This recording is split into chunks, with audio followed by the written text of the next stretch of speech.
ಸಾಮಾಜಿಕ ಹೋರಾಟಗಾರ್ತಿ ಹೇಮಾಮೂರ್ತಿಯವರು ನಮ್ಮ ಜೊತೆ ಇದ್ದಾರೆ. ಮ್ಯಾಮ್ ನಮಸ್ತೆ, ಚರ್ಚೆಗೆ ಸ್ವಾಗತ. ನಮಸ್ತೆ ಸರ್. ಹಾಗೆಯೇ ಉಷಾ ಮೋಹನ್ ಅವರು ಮೋಟಿವೇಶನ್ ಸ್ಪೀಚರ್ ನಮ್ಮ ಜೊತೆ ಇದ್ದಾರೆ. ಮೇಡಮ್ ಚರ್ಚೆಗೆ ಸ್ವಾಗತ ತಮಗೆ. ಬಹುಶಃ ಮೇಡಮ್ ಇವತ್ತಿನ ದಿನಮಾನಸದಲ್ಲಿ ಒಬ್ಬ ವ್ಯಕ್ತಿ ಮದುವೆಯ ವಯಸ್ಸಿಗೆ ಬರ್ತಿದ್ದ ಹಾಗೆ, ಒಬ್ಬ ಯುವಕ ಮದುವೆ ವಯಸ್ಸಿಗೆ ಬರ್ತಿದ್ದ ಹಾಗೆ ಹೆಣ್ಣು ಹುಡುಕೋದು ಅಂತಂದರೆ ಮೊದಲೆಲ್ಲ ಬಹಳ ಈಸಿ ಆಗ್ತಿತ್ತೇನೋ, ಅದು ಇತ್ತೀಚಿನ ದಿನಗಳಲ್ಲಿ ಬಹಳ ಕಷ್ಟ ಹೆಣ್ಣು ಹುಡುಕೋದು ಅಥವಾ ಹೆಣ್ಣು ಸಿಗೋದೇ ಕಷ್ಟ ಅನ್ನುವಂತ ಆಗ್ಬಿಟ್ಟಿದೆಯಲ್ಲ ಅಂತ. ಗಂಡಿಗೆ ಹೆಣ್ಣು ಸಿಗೋದು ಎಷ್ಟು ಕಷ್ಟ ಇದೆಯೋ ಹೆಣ್ಣಿಗೆ ಗಂಡು ಸಿಗೋದು ಅಷ್ಟೇ ಕಷ್ಟ ಆಗಿದೆ ಸರ್. ಇವತ್ತು ಈಕ್ವಲ್ ಆಗಿದ್ದಾರೆ. ಈಗ ಒಂದು ಗಂಡು ತನಗೆ ಬೇಕಾಗಿರೋ ರೀತಿಯಲ್ಲೇ ಹೆಣ್ಣು ಬೇಕು ಅಂತ ಹುಡುಕ್ತಾ ಇದ್ದಾನೆ. ಅದೇ ರೀತಿ ಹೆಣ್ಣು ಅಷ್ಟೇ ಸಹ ತನಗೆ ಬೇಕಾಗಿರೋ, ತನಗೆ ತನ್ನ ಓದಿಗೆ, ತನ್ನ ಒಂದು ಸ್ಟೇಟ್ ಇದಕ್ಕೆ, ಅದೇ ಥರ ಲೆವೆಲ್ಲಿಗೆ ಅದೇ ಥರ ಗಂಡು ಬೇಕು ಅನ್ನೋದು ಅದು ತಪ್ಪಲ್ಲ ಅಂತ ಅನ್ಸುತ್ತೆ. ಹುಡುಗಂದು ತಪ್ಪಲ್ಲ, ಹುಡುಗಿದು ತಪ್ಪಲ್ಲ ಸರ್. ಈಗ ಹಿಂದಿನ ಕಾಲದಲ್ಲಿ, ನಮ್ಮ ಕಾಲದಲ್ಲಿ ಏನಾಗಿತ್ತು ಅಂದರೆ ನಾವು ಅಷ್ಟು ವಿದ್ಯಾಭ್ಯಾಸ ಕಲ್ತಿರ್ತಿರ್ಲಿಲ್ಲ. ಆಮೇಲೆ ತಂದೆ ತಾಯಿ ಒಂದು ಸಮಾಜಕ್ಕೋ ಅಥವಾ ಮರ್ಯಾದೆಗೋ ಹೆದರಿ ತಂದೆ ತಾಯಿ ತೋರಿಸಿದ ಹುಡುಗಿನ ಮದುವೆ ಮಾಡ್ಕೊಳ್ಳೋದೊಂದು ಪ್ರತೀತಿ ಇತ್ತು. ಆದರೆ ಇವಾಗ ಕಾಲ ಬದಲಾದಂಗೆ ಹೆಣ್ಣು ಮಕ್ಕಳು ಗಂಡು ಮಕ್ಕಳ ಸರಿಸಮಕ್ಕೆ ವಿದ್ಯಾಭ್ಯಾಸ ಮಾಡ್ತಾರೆ, ಅವರ ಲೆವೆಲ್ಗೆ ಅವರು ದುಡಿತಾರೆ.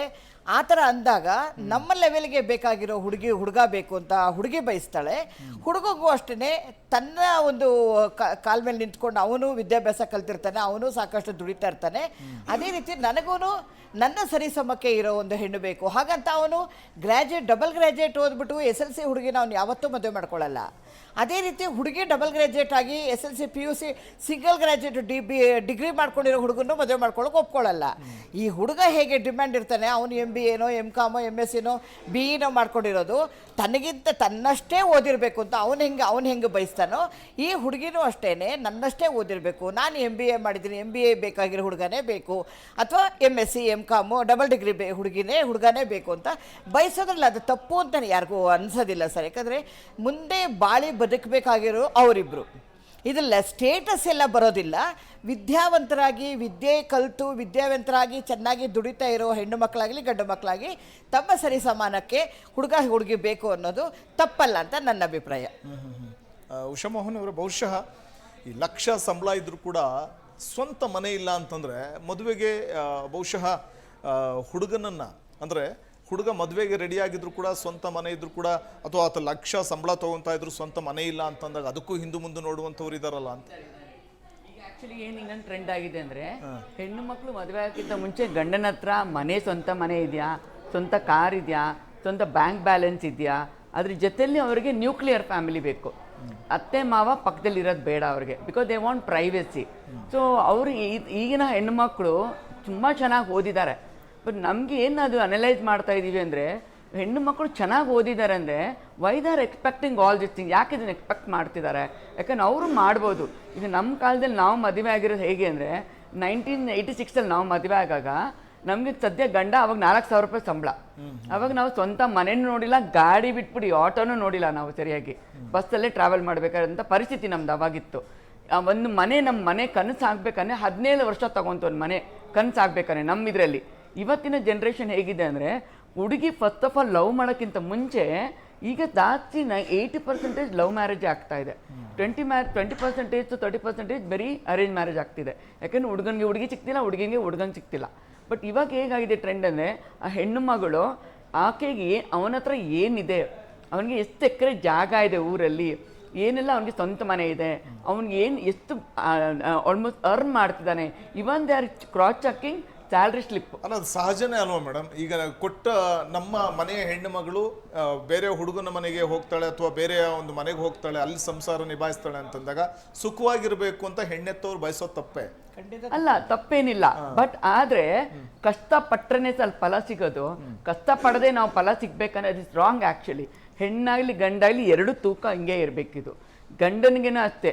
ಈಗ ಇನ್ನೊಂದು ಏನಾಗಿದೆ ಅಂದರೆ, ಗಂಡನಿಗೆ ಇನ್ನೊಂದು ಒಂದು ಟ್ರೆಂಡ್ ಏನಂದರೆ, ನನಗೆ ಓದಿರೋ ಹುಡುಗಿನೇ ಬೇಕು, ಕೆಲ್ಸಕ್ಕೆ ಹೋಗಿರೋ ಹುಡುಗಿನೇ ಬೇಕು. ಯಾಕಂದ್ರೆ ವರದಕ್ಷಿಣೆ ಇಲ್ಲ, ವರದಕ್ಷಿಣೆ ಡಿಮ್ಯಾಂಡ್ ಮಾಡ್ತಾಯಿಲ್ಲ. ಯಾಕಂದ್ರೆ ಅವ್ರು ತೊಗೊಂಬರ್ತಿರೋ ಸಂಬಳನೇ ಅವ್ರಿಗೆ ಅದು ಬ್ಯಾಲೆನ್ಸಿಂಗ್ ಆಗುತ್ತೆ ಅಂತ ಹೇಳ್ಬಿಟ್ಟು.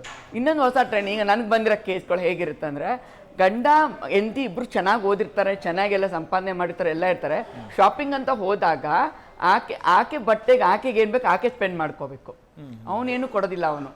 ನೀನು ದುಡಿತಾ ಇದೆಯಲ್ಲ ನಿಂದೇನು ನಾನು ತಗೊಳ್ತಿಲ್ಲಲ್ಲ, ಎವ್ರಿಥಿಂಗ್ ಇದು ನಿನ್ನ ಹತ್ರ ಇದೆ, ನಿನ್ನ ಸ್ಯಾಲ್ರಿ ಇದೆ, ನಾನು ಮುಡ್ತಿಲ್ಲ. ಸೊ ಇನ್ನೊಂದು ಹೊಸ ಟ್ರೆಂಡ್ ಏನಂದರೆ ಹೆಂಡತಿ ಏನೋ ದುಡಿತಾ ಇದ್ದಾಳೆ ಜಾಸ್ತಿ 1.5 ಲಕ್ಷ ದುಡಿತಾ ಇದ್ದಾಳೆ ಅಂದರೆ ಗಂಡ ಏನು ಮಾಡ್ತಾರೆ, ಅವಳಿಗೆ ಕಮಿಟ್ಮೆಂಟ್ ಕೊಟ್ಬಿಡ್ತಾರೆ. ಈಗ ಹೊಸ ಟ್ರೆಂಡ್ ಸ್ಟಾರ್ಟ್ ಆಗಿರೋದು, ಒಂದು ಮನೆ ಫ್ಲ್ಯಾಟ್ ನೋಡ್ಬಿಡ್ತಾರೆ, ಗಂಡ ಅಂತ ಇಬ್ಬರು ಲೋನ್ಗೆ ಪ್ರೋಸೆಸ್ ಹೋಗ್ತಾರೆ. ಸೊ ಆಕೆಗೆ ಇದು ಆಲ್ಮೋಸ್ಟ್ ಏನಾದರೂ ಕಮಿಟ್ಮೆಂಟ್ ಅಂತಿದ್ರೆ ಗಂಡನ ಬಿಟ್ಟು ಹೋಗಲ್ಲ, ಯಾಕಂದರೆ ಮನೆ ತೊಗೊಂಡಿರ್ತಾರಲ್ಲ ಇಬ್ಬರು ಜಾಯಿಂಟ್ ಹೆಸರಲ್ಲಿ ಮನೆಗಳು ಇರುತ್ತಲ್ಲ.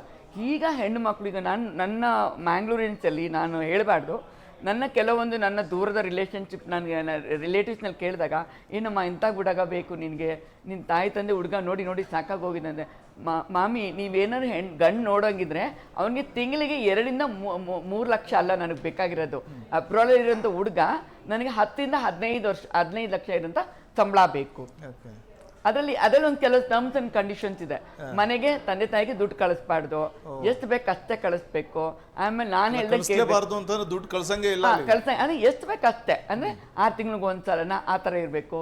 ಆಮೇಲೆ ಆ ಅರ್ನಿಂಗ್ ಮಾಡಿರೋ ದುಡ್ಡಲ್ಲಿ ಇನ್ವೆಸ್ಟ್ಮೆಂಟ್ ಅಂತ ಪ್ಲಾಟ್ಗೆ ಇನ್ವೆಸ್ಟ್ ಮಾಡಬೇಕು, ಅಂದ್ರೆ ಜಾಗಕ್ಕೆ ಇಲ್ಲ ಫ್ಲಾಟಿಗೆ, ಸೊ ಇನ್ಕಮ್ ಸೋರ್ಸ್ ಬರೋದಕ್ಕೆ.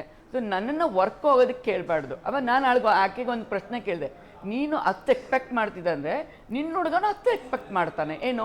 ನನ್ನ ಹುಡುಗಿಗೆ ಒಂದು 10 ಲಕ್ಷ ಸಂಬಳ ಇರಬೇಕು, ಒಂದು 5 ಲಕ್ಷ ಸಂಬಳ ಇರಬೇಕು, ನೀನು ಎಷ್ಟು ವರ್ಷ ದುಡಿಯೋಕ್ಕಾಗತ್ತೆ? ಈ ಕ್ವಶನ್ಸ್ನ ಕೇಳಿದಾಗ ಹೆಣ್ಣು ಮಕ್ಕಳು ಎಲ್ಲರಿಗೂ ನಾನು ಹೇಳೋದು ಏನು ಅಂತ ಹೇಳಿದ್ರೆ, ನೀವು ಸಾಧಾರಣ ಎಷ್ಟು ವರ್ಷ ದುಡಿಯೋಕ್ಕಾಗತ್ತೆ?